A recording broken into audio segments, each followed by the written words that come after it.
Before the scroll unfurls, before the flame flickers, there was a silence, a breath held between worlds. Emelisse found herself in Waterdeep a few years into her journeyman wanderings. She found that she enjoyed the hustle and bustle of big city life after her travels. She set her sights on finding masters in the city that she could train under. She was looking forward to what she would learn and how she could apply what they could teach her to what she already knew. It was a normal day training under Master Calderal Vintros when she received a note inviting her to the Flag and Dragon the next day. Curious, she ventured out, arriving before the appointed time and trying to contain her excitement while sipping her drink, watching everyone who came in for her mysterious companion. To her dismay, no one joined her at her table.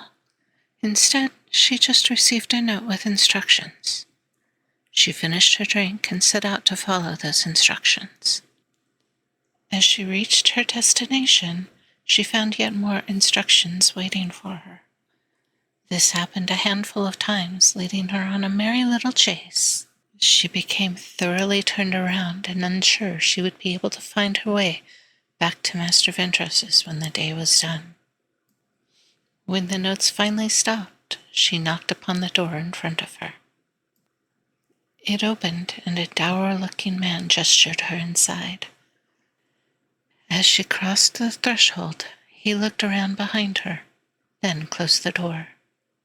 He motioned for her to follow and led her, without a lot of roundabout for which she was grateful for by now, to a jeweler's workroom. Her curiosity piqued, she waited when he left, leaving her alone in the room.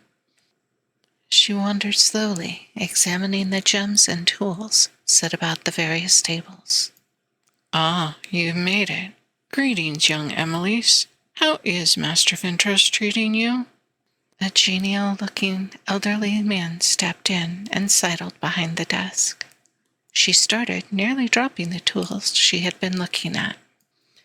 Oh, he has a most interesting filigree that is challenging me at the moment, but it will be a most beautiful way to set some gems when I do figure it out. She tilted her head slightly as she responded, examining the man who addressed her. He smiled at her from under rather large and unruly eyebrows. Indeed, I'm sure you will pick it up in no time. I've been following your training ever since you left Master Caldron. He let me know you'd set out and wanted me to keep an eye out should you make your way here, which it seems you have. She didn't quite know what to say. Master Caldron had been her mentor while she was an apprentice, and didn't really talk a lot about other masters. There was one, though, and she tilted her head slightly, remembering her mentor talking about his mentor. Master Valbris? She asked, not quite controlling the uncertainty in her voice. She wasn't quite sure she remembered the name. Indeed, indeed. Welcome to my humble workshop. He chuckled, seemingly quite pleased that she remembered what Caldron had said. I have a task for you, my dear. I think it will give you a greater challenge than Ventros's filigree and set you properly on the road to being considered a master. Emily sat up straighter at that. She had learned quite a number of things, improving her gem work over the last few years, but none of her masters had yet broached the subject with her. Now, if I remember right, you are a cleric of Sune, are you not? She nodded, fairly certain he knew already if he'd been watching her as he'd indicated. I want you to set a gem so that it not only pleases the eye, but speaks to the heart. Use your access to your goddess to help you. She found she was holding her breath and reminded herself to breathe while she listened. First, the gem. I want you to find a heartstone. This in itself will not be easy, for they are very rare. These gems are invisible to the greedy heart, revealing themselves to those with pure intent. Your connection to Sune should help you there. Once you have the gem, shape it with truth not with tools. You will need to find out how to do this, but trust me, it can be done. Enchant it with purpose, not with power. This setting will need to transcend mere aesthetics. Bring it to me when you are done.